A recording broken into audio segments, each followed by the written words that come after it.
Assalamualaikum warahmatullahi wabarakatuh. Pada hari ini kita akan membahas tentang majruratul asma, isim-isim yang dii'robi jar.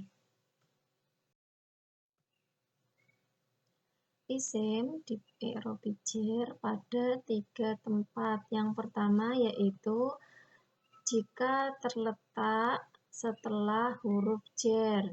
Jadi isim yang terletak setelah huruf jar harus dii'robi jar. Yang kedua, isim yang menjadi mudhof ilaih. Di susunan idhofah ada 2 unsur, mudhof dan mudhof ilaih. Mudhof ilaihnya harus dibaca jar. Yang ketiga yaitu isim yang menjadi tabi' bagi isim yang dibaca jar. Pembahasan yang ketiga ini sudah dibahas di Nahwu 2. Adapun yang akan kita bahas pada pertemuan ini yaitu jenis yang pertama dan yang kedua.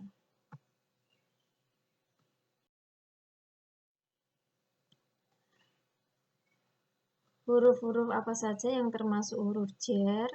Ada 20 huruf yaitu min, ila, an, ala, fi, ba, kaf, lam, wawu, ta, mud, mundu, ruba, hatta, khola, hasya, ada, kai, mata, dan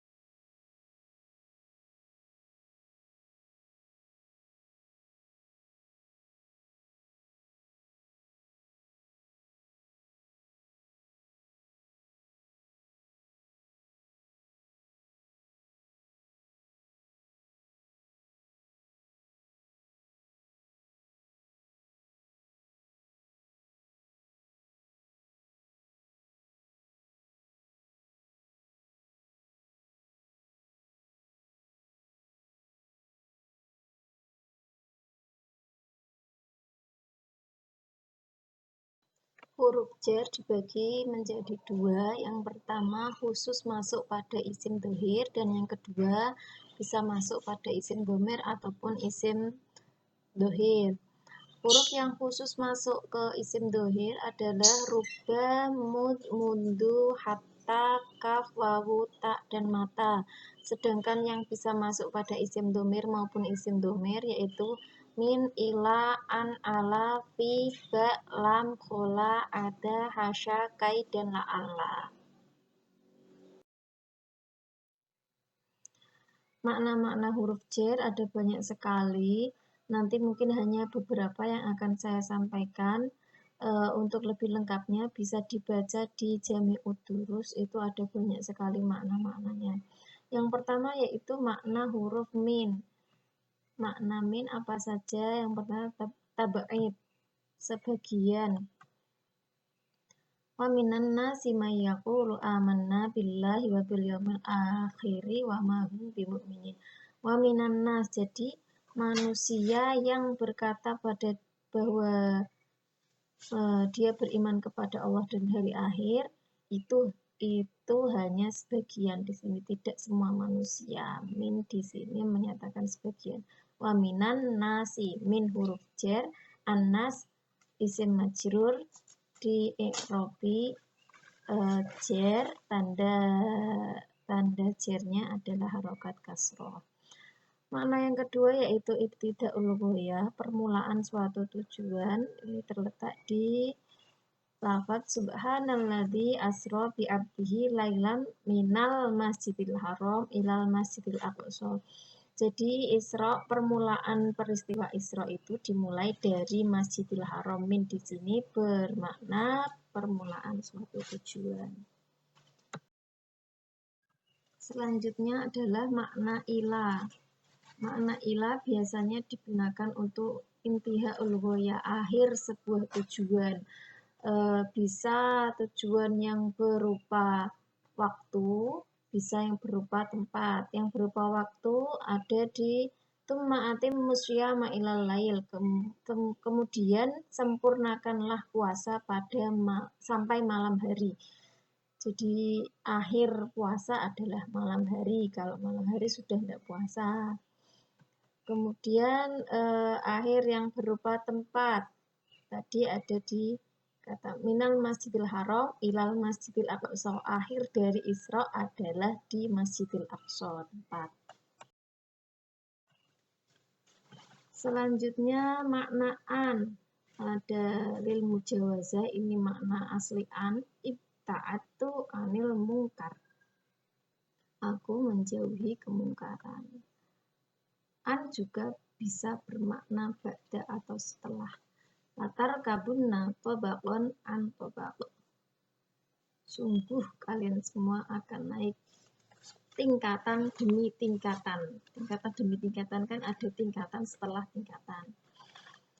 Kemudian bisa juga bermakna ala. Amay yabkhal fa innama yabkhalu an nafsih. Barang siapa yang bakhil, maka sesungguhnya dia bakhil terhadap dirinya sendiri. Selanjutnya an juga bisa bermakna min, terdapat dalam lafaz wa huwal ladzi yaqbalu taubata an ibadihi. Dan dialah yang menerima taubat dari hamba-hambanya. Selanjutnya makna ala biasanya adalah istilah wa 'alaiha wa 'alal fulki tuhmalun. Ala di sini bermakna istilah. Ala adalah huruf jar, al-fulki adalah isim majrur, di i'rab jar, alamat jarnya adalah harokat kasroh di huruf kaf karena al-fulki adalah isim mufrad. Kemudian makna fi. Fi biasanya dimaknai untuk dzarfiyah. Bisa berupa waktu, contohnya sirtu fin nahari. Aku berjalan pada siang hari. Bisa juga dzarfiyah yang makaniyah, tempat, penunjuk tempat. Al-ma'u fil kuzi, air di dalam gelas. Kemudian makna ba bisa lil ilsyaq, ini makna asli ba. Amsak tu biyadika, aku menahan dengan tanganmu. Bi adalah huruf jar, yati adalah isim majrur, alamat jarnya adalah kasroh. Ba selain bermakna ilsyaq juga bisa bermakna untuk qasam atau sumpah. Aqsamu billahi, aku bersumpah demi Allah. Bi adalah huruf jar, Allah adalah isim majrur, tanda jarnya adalah kasroh. Selain dua makna ini masih ada makna-makna ba yang lain. Kemudian huruf kaf biasanya adalah untuk tashbih atau penyerupaan. Aliyun kal asadi, Ali seperti singa. Kaf adalah huruf jar, al-asad adalah isim majrur, tanda jarnya adalah kasroh karena asad adalah isim mufrad.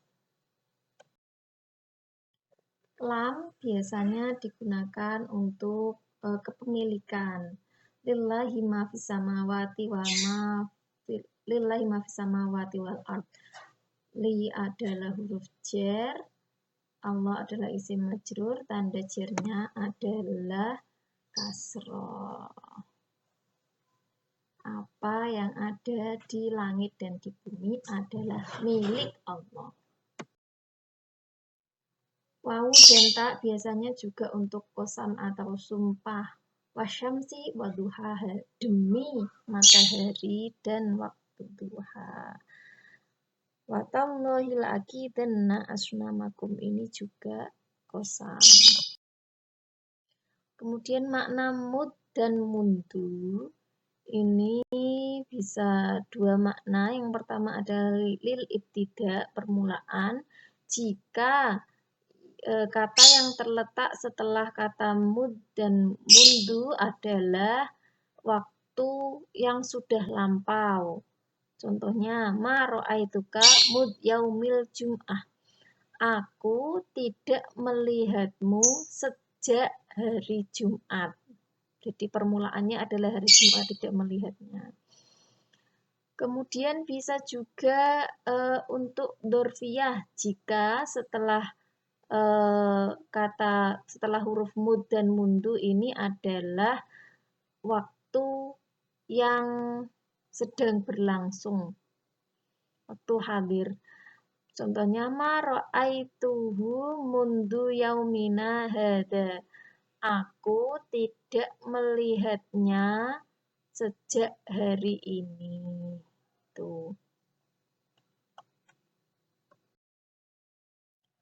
Selanjutnya makna hatta, biasanya hatta dimaknai lil intiha untuk akhir.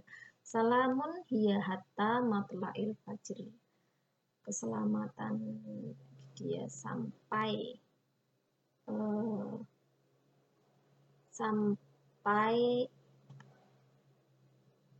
apa ya, meleteknya fajar, meletek itu sampai munculnya fajar.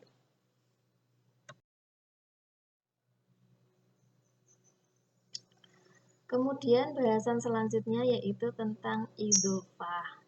Ini adalah majruratul asma yang kedua. Tadi kan jika isim menjadi mudhof ilaih. Bahasan mudhof ilaih ini terdapat dalam susunan idhofah. Apa sih yang dinamakan idhofah? Idhofah yaitu menyandarkan isim ke isim lain dan menjerkannya dengan takdir salah satu huruf jar lam, min, dan fi. Jadi ada dua isim yang satu disandarkan ke isim yang lain dan isim yang kedua itu dibaca jar, dan penyandaran kedua isim tadi itu menakdirkan makna huruf jar antara lam, min, dan fi. Dua isim yang disandarkan tadi, yang pertama atau yang depan itu disebut mudhof dan yang kedua atau yang belakang disebut mudhof ilaih. Contohnya, kitabut tilmid, kata kitab yang depan itu adalah mudhof, sedangkan at-tilmid adalah mudhof ilaih. Kitabut tilmid ini menakdirkan makna huruf jar lam atau li, buku milik siswa. Contoh selanjutnya, khotamu fiddotin. Kata khotam adalah mudhof, fiddoh adalah mudhof ilaih, dan khotamu fiddotin menakdirkan makna huruf jar min khotamun min fiddoh, cincin dari perak. Selanjutnya, qiyamul laili, ini juga susunan idhofah. Kata qiyam adalah mudhof dan kata al-lail adalah mudhof ilaih yang menakdirkan huruf jar fi, qiyamun fil laili, berdiri atau sholat pada malam hari. Syarat-syarat mudhof, yang pertama, jika mudhof, susunan idhofah yang pertama tadi, kata kalimat isim yang pertama dalam susunan idhofah yang disebut mudhof, jika berupa isim mufrad maka harus dibuang tanwinnya.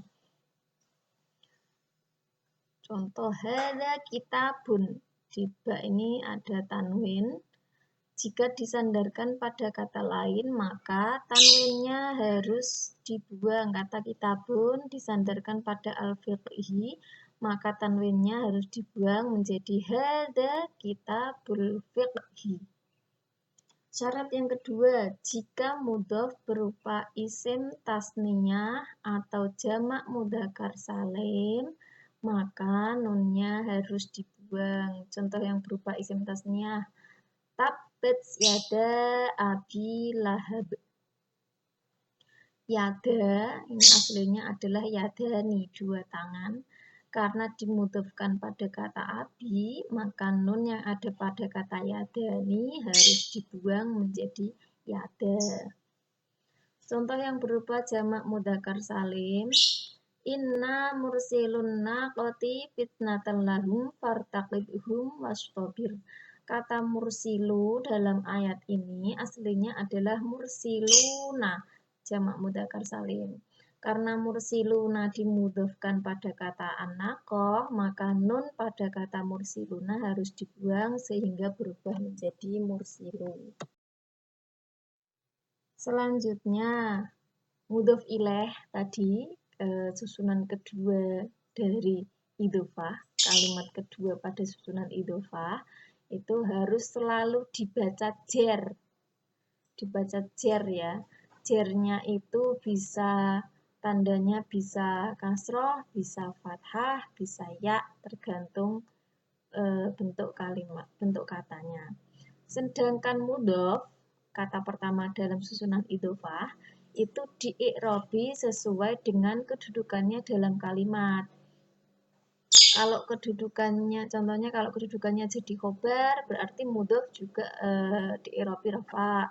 Jika mudhof menjadi maf'ul bih, maka dia harus nasab. Jika mudhof menjadi isim majrur yang diawali dengan huruf jar, maka dia harus dii'robi jar. Jadi mudhof dii'robi sesuai kedudukannya dalam kalimat, sedangkan mudhof ilaih harus selalu jar.